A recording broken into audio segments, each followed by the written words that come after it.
Hello friend, आज मैं आप सभी को जो है क्लास 12 एनसीईआरटी मैथ चैप्टर 4 का प्रश्नावली 4.2 का क्वेश्चन नंबर 1-2 को बताने वाली हूँ। तो आप लोग जो इस वीडियो के अंत तक बने रहिएगा। अब मैं वीडियो को स्टार्ट करती हूँ।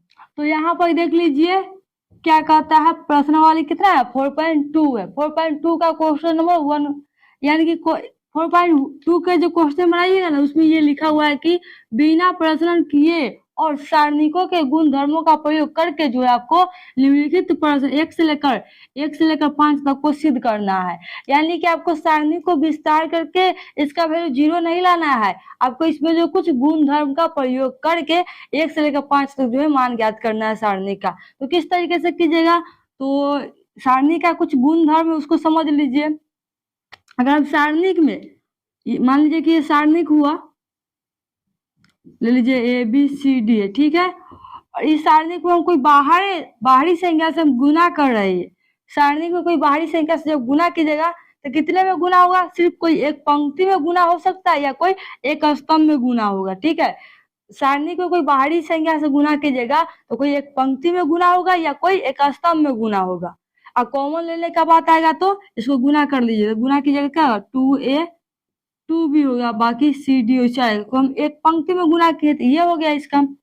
अब कॉमन लेने के बाद आया कि सारणिक में कॉमन लेंगे तो क्या सभी से कॉमन होगा? नहीं, सारणिक का कॉमन जो है कोई एक पंक्ति से ही होगा या कोई एक स्तंभ से ही गुना होगा। मान लीजिए कि ये सारणिक इस तरीके से है, तो क्या इसमें हम जो है कॉमन सभी से लेंगे? नहीं, या तो कोई एक पंक्ति से ले लीजिए या कोई एक स्तंभ से इसका कॉमन कर सकते हैं आप। तो या तो आपको मान है कि इस स्तंभ से कॉमन लेने का तो 2 कॉमन हो जाएगा, या आपको मान है कि पंक्ति से कॉमन लेने का तो इसमें से भी 2 कॉमन हो जाएगा। तो इस तरीके से ये याद रखिएगा, गुना भी कोई एक पंक्ति में होगा या कोई एक स्तंभ में। कॉमन की बात हुआ तो कॉमन भी कोई एक पंक्ति से होगा या कोई एक स्तंभ से होगा। दूसरा का बात ये है कि आप लोग याद रखिएगा कि अगर कोई दो सारणिक में अगर कोई दो पंक्ति क्या है समान है इस तरीके से, तो इसका वैल्यू क्या होता है? 0 होता है। अगर सारणिक में दो पंक्ति या स्तंभ बराबर है, समान है, तो उसका वैल्यू क्या आता है? 0 आता है।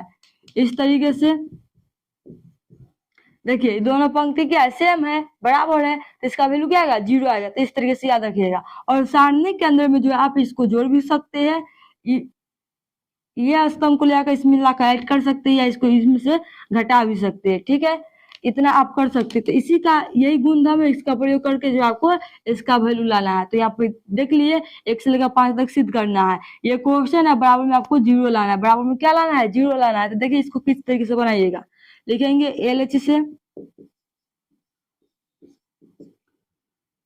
अब इसको 0 करने के लिए हमको तो 2 पंक्ति को समान करना होगा या 2 स्तंभ समान करना होगा। तो किस तरीके से होगा? देखिए तो यहाँ पर आप लोग, तो अगर इसको ले आकर इसमें जोड़ेंगे तो x प्लस वाई हो रहा है, इसको ले आएंगे तो a माइनस बी होता है। तो इसमें क्या करें? जो 2 पंक्ति समान हो जाएगा। तो यहाँ देखिए x प्लस ए है, यदि हम इसको भी जोड़ देंगे इसको तो x प्लस ए हो जाएगा। इसको ऐड कर देंगे तो y प्लस बी हो जाएगा। इसको कर देंगे z प्लस सी हो जाएगा। यहाँ पर लिखेंगे किस में ऐड करेंगे? तो इसको लाकर इसमें ऐड कर देंगे, ठीक है। ये है आपका कॉलम 1 2 और ये 3 हो गया। तो ये स्तंभ 1 है, 2 है और 3 है। तो हम यहाँ पर स्तंभ 1 में जोड़ेंगे। किस में जोड़ेंगे? स्तंभ 1 में। तो जिसमें आपको ऐड करना है उसको पहले लिखिए। क्या है? कॉलम 1 है तो 1 लिखिए और तीर के निशान देना है। जिसमें ऐड करना है वो लिखना, तीर के निशान, और फिर से यही लिखना C1। अब किसको लाकर ऐड करना है? इसमें ऐड, यहाँ पर ही ऐड करना है कि घटाना है? तो हमको तो ऐड करना है, तो प्लस के चिन्ह। और किसको लाकर ऐड करना है? C2 को, तो C2 लिख दिए। इस तरीके से कर लीजिएगा। चलिए अब C1 में C2 को लाके जोड़िए। तो C1 x है, इसमें a आकर ऐड हो जाएगा तो क्या हो जाएगा? x प्लस ए हो जाएगा। और यहाँ पर y है, यहाँ के इसमें ऐड होगा तो y प्लस बी हो जाएगा। और यहाँ पर z प्लस सी हो जाएगा। और बाकी जो है C2 C3 को ऐसा लिख रहे, जो यहाँ पर लिखे उसमें सिर्फ परिवर्तन होगा और बाकी सब वैसा ही रहेगा। तो a है, b है, c है, और C3 क्या है? x प्लस ए है, y प्लस बी है और z प्लस सी है। बताइए ये C1 बराबर C2 C3 है कि नहीं? ये हो गया C1 और ये हो गया C3, ये आपस में बराबर है कि नहीं, समान है कि नहीं? C1 बराबर C3 है, तो इसलिए इसका वैल्यू क्या जाएगा? 0 आ जाएगा। तो लिखेंगे चूंकि C1 बराबर है C3 के, इसलिए सारणी का वैल्यू क्या गया? 0। प्रूफ हो गया। इस तरीके से प्रूफ कर सकते हैं। नेक्स्ट क्वेश्चन ये रहा, इसमें भी आपको बराबर जीरो लाना है, सिद्ध करना है।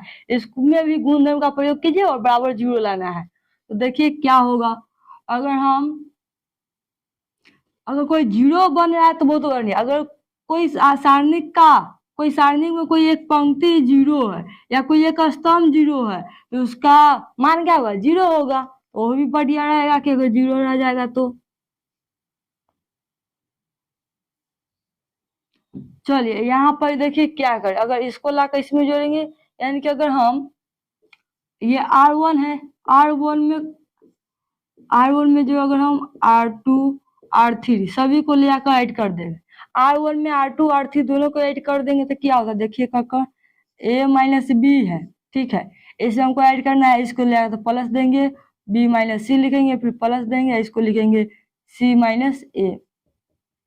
तो A माइनस बी प्लस से गुना होगा तो plus B minus C plus C minus A. देखिए तो कोई कट रहा है, माइनस प्लस B कट जाएगा, माइनस प्लस सी कट जाएगा, ए कट जाएगा, हाँ कट जाएगा। यानी कि आप लोग जो है R1 में R2 R3 को लेकर ऐड कीजिएगा तो ये पंक्ति जो है R1 सभी के सभी जीरो हो जाएगा, आसानी से इसका वैल्यू जीरो आ जाएगा। तो इसको देखिए किस तरीके से कीजिएगा। तो इसी तरीके से आपको देख कर समझना होगा कि क्या करे जिसका आंसर जो है जीरो आ जाए, इसमें क्या गुणधर्म का प्रयोग करें जो जीरो आ जाएगा। तो यहाँ पर हम जो है इसको ऐड किए तो जीरो आया, तो इसी तरीके से इसको भी ऐड कीजिएगा तो यहाँ पर जीरो आ जाएगा, इसको भी ऐड कीजिएगा तो जीरो आएगा। यहाँ पर आप लिख सकते हैं ये पहला क्या है, R1 है, और ये क्या है, R2 है, और ये R3 है। तो यहाँ पर आप लिखिए हमको R1 में ऐड करना है तो R1 लिखेंगे, तीर के निशाना जो लिखे उसी को फिर से लिखिए R1। किसको किसको ऐड करना है इसमें, तो R2 को भी R3 को, तो लिख दीजिए R2 प्लस में R3। इस तरीके से सारणिक बना लीजिए। अब R1 में जो है R2 R3 को लेकर ऐड कीजिए। तो यहाँ पर देखिए R1 यहाँ पर समझिए R1 क्या है, A माइनस बी है, और इसमें हमको R2 ये है ना, इसको लाकर जोड़िए तो B माइनस सी हो जाएगा, इसको अब लाकर R3 को जोड़िए तो C माइनस ए हो जाएगा। देखिए सब कट जाएगा आपस में, प्लस माइनस B कट जाएगा, प्लस माइनस सी कट जाएगा, और प्लस माइनस ए भी कट जाएगा। तो क्या बचेगा, सब आपस में कट गया तो क्या बचेगा, जीरो बचेगा, यानी कि सब आपस में घट गया तो इसका आंसर जीरो आ गया। तो यहाँ पर क्या आ जाएगा, इसके जगह पर क्या होगा, जीरो आ गया। उसी तरीके इसको लाकर यहाँ पर ऐड कीजिएगा तो देखिए प्लस माइनस सी कट जाएगा, इसको भी हम करके बता देती हूँ आप सभी को। देखिए क्या है, B माइनस सी, इसमें ऐड करना हमको R2 को, क्या है C माइनस सी है, R3 क्या है A माइनस बी है। देखिए सब कट जाएगा, प्लस माइनस सी कट गया, प्लस माइनस ए कट गया, प्लस माइनस बी कट गया, क्या आ गया, जीरो आ गया।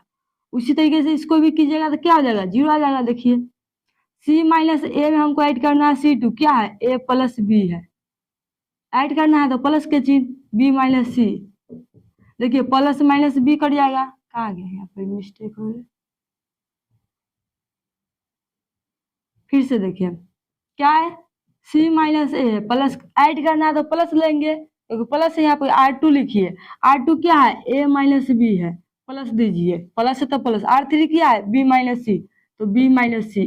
देखिए प्लस माइनस बी कट गया, प्लस माइनस ए कट गया, प्लस माइनस सी कट गया, क्या आ गया, जीरो आ गया। तो जो यहाँ लिखे ना उसमें ही सिर्फ परिवर्तन होगा, बाकी सब वैसा ही उतरेगा। तो R1 लिखे तो यहाँ R1 में परिवर्तन हो गया, यहाँ देखिए A माइनस बी था, यहाँ क्या हो गया, जीरो हो गया, तो परिवर्तन हुआ। अब R2 R3 में कोई कुछ काम किया है, नहीं ना किया, तो उसको वैसा ही लिख लीजिए, तो क्या होगा, B माइनस सी हो जाएगा, C माइनस ए माइनस बी है, फिर क्या है, C माइनस ए है, A माइनस बी है, और B माइनस सी है। तो यहाँ पर देख लीजिए इसका एक पंक्ति क्या है, जीरो है, तो इसका मान क्या आ जाएगा, सारणिक बराबर क्या आ जाएगा, जीरो आ जाएगा। तो ये प्रूफ हो गया। देखिए बराबर में जीरो था, जीरो ले आए। तो इस तरीके से जहां इस तरह के क्वेश्चन को आप सिद्ध कर सकते हैं। तो आप लोग कमेंट करके जरूर बताइएगा आप लोगों को वीडियो कैसी लगी है। वीडियो अच्छा लगे तो लाइक कीजिए, शेयर कीजिए। यदि मेरे चैनल पर न्यू है तो मेरे चैनल को साथ में सब्सक्राइब भी साथ में कर लीजिए। और रात्रि के जो है 9 बजे लाइव क्लास होता है उसमें जरूर जुड़िएगा आप लोग। Thanks for watching.